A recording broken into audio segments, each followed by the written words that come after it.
idosos doentes e principalmente com demências podem se beneficiar com o trabalho do fonoaudiólogo? Novamente eu conto aqui com a presença da Alessandra Vives, fonoaudióloga.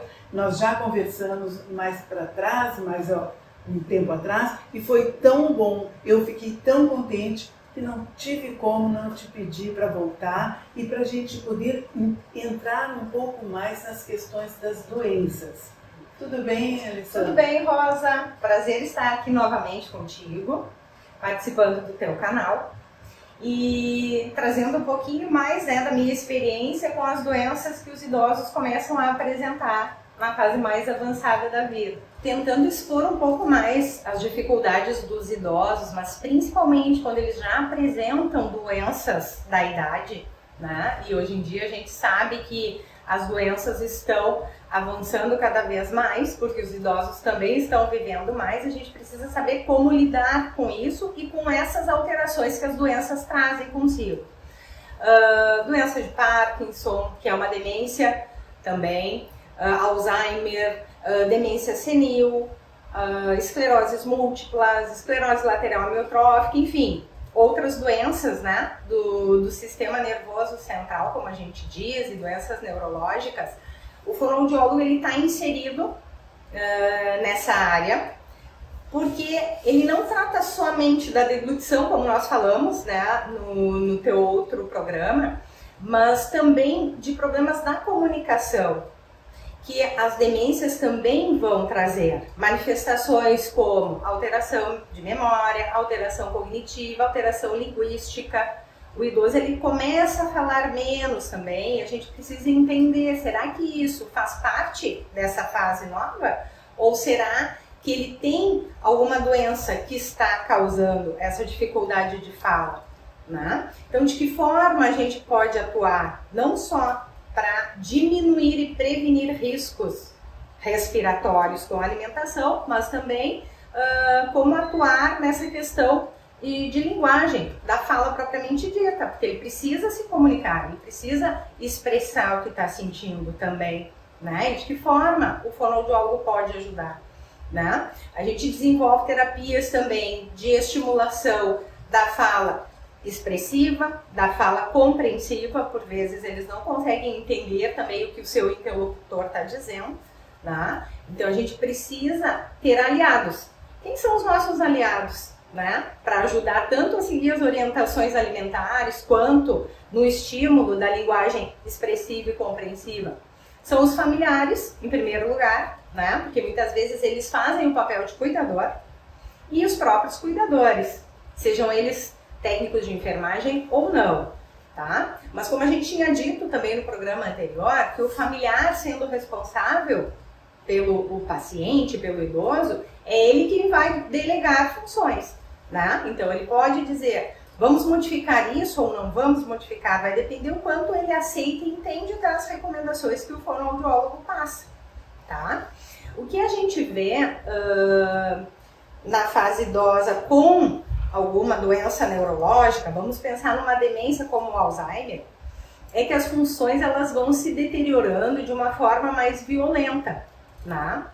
E o nosso papel como fonoaudiólogo é de prevenir, né, que os riscos sejam aumentados, é de tentar manter por mais tempo as funções do paciente intactas, né? E ir acompanhando cada estágio da doença e preparando tanto o familiar quanto o cuidador, mas principalmente o paciente, para o próximo estágio que virá. Os estágios, né, de uma demência, eles têm etapas, né? Então vamos pensar assim, o estágio inicial, onde o paciente começa a apresentar já alguma alteração de memória. Ele pode ser que ainda não tenha um diagnóstico médico de demência, mas a família começa a perceber que esse idoso está modificando no seu modo de falar, no modo de agir, de fazer as suas atividades que antes ele não precisava de ajuda e agora passou a precisar, ou que ele está desatento. Então, às vezes, a gente ainda não tem uma alteração de memória bem definida, mas esqueceu a televisão ligada, esqueceu a chaleira no fogão acesa. Então, vamos dar atenção a esses sinais. Pode ser que ele esteja já apresentando, né, alterações de memória e que a gente ainda não conseguiu entender que isso é uma alteração de memória. Não, ele estava somente desatento. Mas aí ele está conversando contigo e de repente ele começa a enrolar na fala, ou ele traz um assunto que não tem nada a ver com o contexto do que estava sendo conversado, né? Vamos prestar atenção nesses sinais. Ou ele bloqueia e para de falar, né? Então a gente diz que são manifestações clínicas já de uma doença neurológica que pode ou não ser uma demência, e quem vai dar esse diagnóstico vai ser o médico, né? A gente estava falando no programa anterior sobre a dificuldade de deglutição e eu não sei, não me lembro agora se eu trouxe o termo que a gente usa, né, para definir a dificuldade de deglutição. A dificuldade de deglutição ela se chama disfagia, né? Fagia de deglutição e dis de distúrbio, disfunção, né?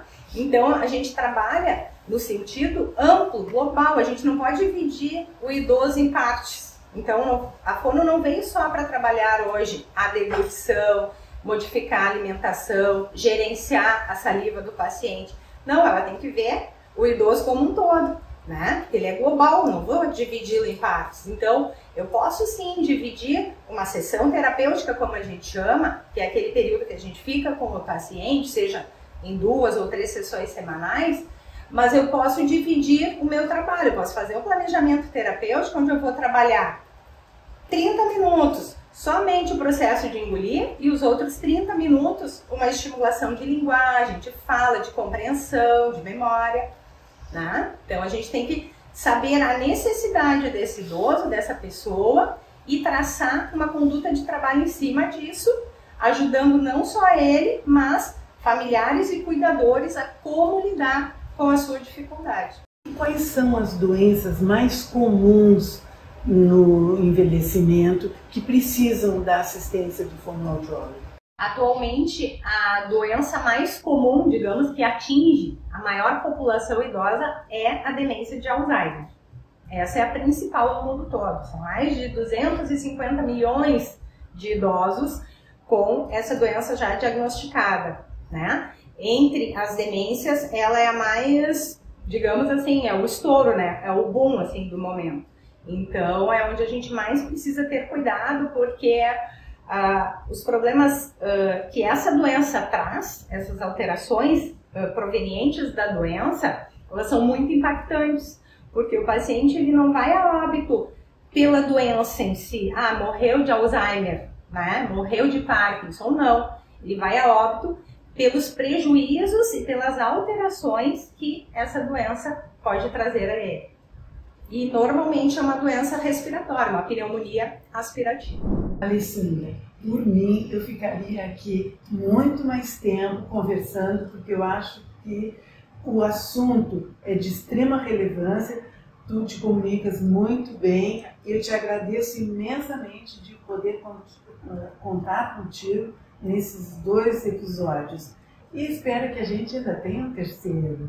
Quem sabe? Quem sabe, né? Eu agradeço também pelo convite mais uma vez e estou aqui à disposição sempre que precisar.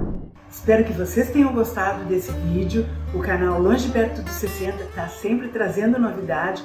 Voltem, porque semana que vem tem mais. E deixem seu like, inscrevam-se no canal, estejam aqui na semana que vem. Um beijo!